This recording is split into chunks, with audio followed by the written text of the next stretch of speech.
மதிப்பிற்குரிய பாடசாலையின் அதிபர், ஆசிரியர்கள் மற்றும் அன்பான மாணவர்கள் அனைவருக்கும் இந்நேர காலை வணக்கம். தொடர்ச்சியாக நான் பேச வந்த விடயத்தை செந்தமிழிலேயே கூறிக்கொண்டிருந்தால் உங்களுக்கு சொற்பொழிவாற்றுவது போல் ஆகிவிடும். எனவே கொஞ்சம் பேச்சு வழக்கிலையும் நாங்கள் கதைப்போம். நீங்கள் யாராவது சோஷியல் மீடியாவில் இன்ஸ்டாகிராம், டிக்டாக் யூஸ் பண்ணுறார்கள், உண்மையாக சொல்லணும், ரீல்ஸ் பார்க்குறார்கள், வீடியோஸ் பார்க்குறார்கள். நான் ஒரு டேட்டா ஒன்று சொல்கிறேன். இலங்கையோட சிறுவர்கள் மற்றும் பெண்கள் விவகார அமைச்சகம் தெரிஞ்சிருக்கும். அவையால் ஒரு டேட்டா ஒன்று வெளியிடப்பட்டது. இலங்கைக்குள்ள 40% மேற்பட்ட 18 வயசுக்கு கீழே இருக்கிற ஸ்கூல் மாணவர்கள் கடுமையான மன அழுத்தத்துக்கு உள்ளாகி இருக்கிறார்கள். அதாவது 4 பேரில் ஒரு ஆள் கடுமையான டிப்ரெஷனுக்கு உள்ளாகி இருக்கிறார்கள். யாராவது நீங்கள் டிப்ரெஷன் ஃபீல் பண்ணியிருக்கிறீங்களா? லோன்லியா, தனிமையில் இருந்து, இல்லாட்டி ஒரு ஆங்ஸைட்டி மாதிரி, ஒரு பயமான ஒரு உள்ளுணர்வு மாதிரி அப்படி தான் ஃபீல் பண்ணியிருக்கிறீங்களா? சில பேருக்கு தெரியாமல் கூட இருக்கலாம். இது உலகளவில் பார்க்க போனீங்கன்னு சொன்னால் இந்த எண்ணிக்கை இன்னும் அதிகமாக இருக்குது. கட்டாயமாக நீங்கள் உங்களோட ஃபோன் இல்லாட்டியும் அப்பா அம்மாவோட ஃபோன்லேயாவது சோஷியல் மீடியா பயன்படுத்தக்கூடியவர்கள் இருப்பீங்க.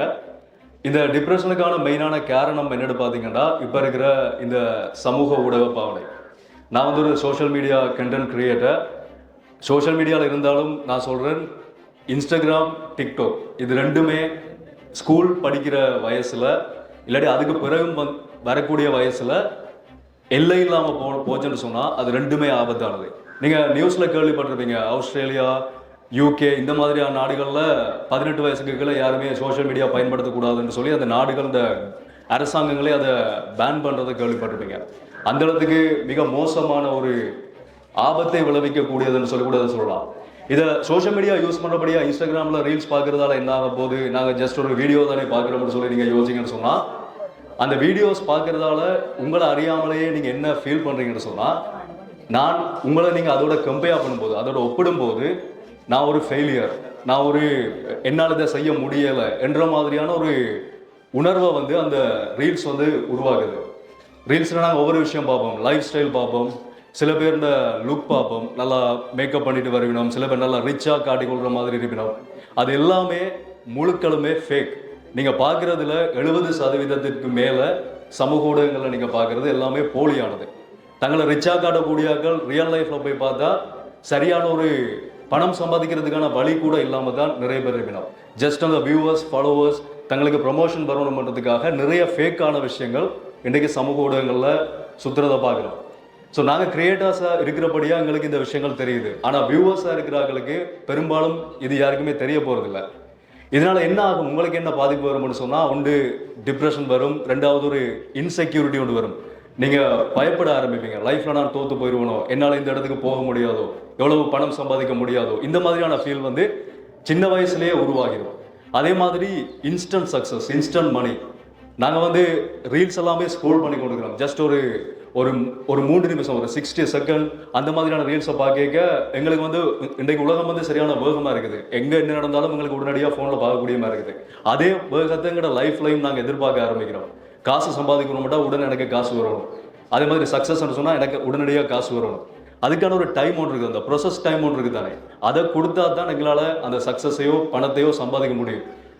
உடனடியாக வர சக்ஸஸாக இருந்தாலும் சரி, பணமாக இருந்தாலும் சரி, அது உடனே எங்களை விட்டு போயிடும். அது வாரத்துக்கான ப்ரொசஸ் கட்டாயமாக கொடுத்த மட்டும் சொன்னால் தான் எங்களால் அதை ஃபீல் பண்ண முடியும். ஸோ நான் சொல்கிற விஷயம் என்னென்னு சொன்னால், முடிஞ்சால் நான் ஒரு கிரியேட்டராக சொல்கிறேன், முடிஞ்சால் நீங்கள் இன்றைக்கே போய் நீங்கள் யாராவது இன்ஸ்டாகிராம், டிக்டாக் யூஸ் பண்ணுறீங்கன்னு சொன்னால் தயவு செய்து அன்இன்ஸ்டால் பண்ணிடுங்க. யூடியூப் அது ஒரு நல்ல சொல்லப்போனால் ஒரு டீச்சர் மாதிரி. நிறைய பேர் அந்த யூடியூப்பில் லேர்ன் பண்ணி கொண்டு இருக்கிறார்கள் நிறைய விஷயங்களை. ஆனால் நாங்கள் எதை சர்ச் பண்ணுறோம்ன்றது தான் நாங்கள் மெயினான விஷயம். யூடியூபாக இருந்தாலும் சரி, எந்த சமூக ஊடகமாக இருந்தாலும் சரி, நாங்கள் என்னத்தை சர்ச் பண்ணி எதை பார்க்குறோம்ன்றது தான் மெயினான விஷயம். உங்களுக்கு வரக்கூடிய ஏதாவது பயனுள்ள விடயங்கள். இன்றைக்கு இன்ஸ்டாகிராமில் நிறைய பேர் டைமை வீணாக ஸ்பெண்ட் பண்ணி கொண்டிருக்கிறோம். என் லைஃப்பில் நான் என்னுடைய நேரத்தை யாருக்குமே பயன் இல்லாமல் எப்போவுமே கொடுக்க மாட்டேன். அதே மாதிரி நீங்கள் ஒவ்வொருத்தருமே யோசிக்கணும், எதுக்காக நான் இந்த வீடியோ பார்க்குறேன், இதில் எனக்கு என்ன பயன் இருக்குது, நான் சோஷியல் மீடியாவில் இருக்கிறபடியாக எனக்கு என்ன பிரயோசனம் வரும். உங்களுக்கு நீங்கள் கொடுக்கக்கூடிய டைமுக்கு ஏதாவது அங்கே ஒரு பெருமதி கிடைக்குதா? உங்களோட டைம் வேல்யூவபிளான டைம். ஏன்னா நீங்கள் லைஃப்பில் ஒரு நல்ல ஒரு ஸ்டேஜுக்கு போக வேண்டிய ஒவ்வொருத்தரும் இருக்கிறீங்க. எப்போவுமே இந்த இன்ஸ்டாகிராம் ரீல்ஸை பார்த்து தயவு செய்து ஃபீல் பண்ணாதீங்க, டவுனாக ஃபீல் பண்ணாதீங்க. நல்ல வயசு இருக்குது, நீங்கள் இலங்கையினுடைய கல்வி முறைமையிட அடிப்படையில் ஏஎல் வரைக்கும் நீங்கள் படித்து முடித்து பாஸ் பண்ணிட்டீங்கன்னு சொன்னால் அதுக்கு பிறகு நீங்கள் ஒரு சரியான முடிவெடுக்கலாம். ஆனால் அந்த ஏஎல் அப்படியாவது முடிஞ்ச வரைக்கும் பாஸ் பண்ணிடுங்க. வேறையாக்கள் வந்து சொல்லிக்க நாங்கள் யோசிப்போம், என்னடா படிப்புன்னு சொல்லி எப்போ பார்த்தாலும் படிக்க வச்சு கொண்டு இருக்கிறவே. நான் ஒரு அவ்வளோ நல்லா படிக்கிற ஸ்டூடெண்ட்லாம் இல்லை, நான் ஒரு பேக் பெஞ்ச் ஸ்டூடெண்ட் தான். ஸோ யோசிப்போம் அப்போ. ஆனால் பிறகு வெளியில் போகிறதுக்கு பிறகு தான் அந்த படிப்பு ஏதோ ஒரு இடத்துல எங்களுக்கு கட்டாயமாக ஹெல்ப் பண்ணும். நாங்கள் படிக்கிற விஷயம் எப்போவுமே எங்களுக்கு வீண் போகாது. ஆனால் நீங்கள் ஏஎல் படித்து முடித்ததுக்கு பிறகு நீங்கள் முடிவெடுங்க. நீங்கள் யூனிவர்சிட்டி போகிறதெல்லாம் நான் சஜஸ்ட் பண்ண மாட்டேன், அது உங்களுடைய விருப்பம். ஆனால் ஏஎல்ன்றது கட்டாயமாக முக்கியம். அதை முடித்ததுக்கு பிறகு நீங்கள் எதை படிக்கணும்ன்றதை நீங்களாக முடிவு பண்ணுங்கள். படிக்கிறது முக்கியம் தான், ஆனால் எதை படிக்கணும்ன்றது அதை விட முக்கியம். 3 விஷயங்களை சொல்லி நான் முடிச்சுக்கொள்கிறேன். லைஃப்பில் எப்போவுமே இந்த 3 விஷயங்களை ஃபாலோ பண்ணுங்கள். நீங்கள் எந்த ஸ்டேஜுக்கு போனாலும் உங்களால் அந்த ஃபீல்டில் சக்ஸஸ் ஆக முடியும். முதலாவது டிசிப்ளின், நல்ல ஒழுக்கம். 2வது நாலேஜ் அண்ட் எஜுகேஷன், சிறந்த கல்வி.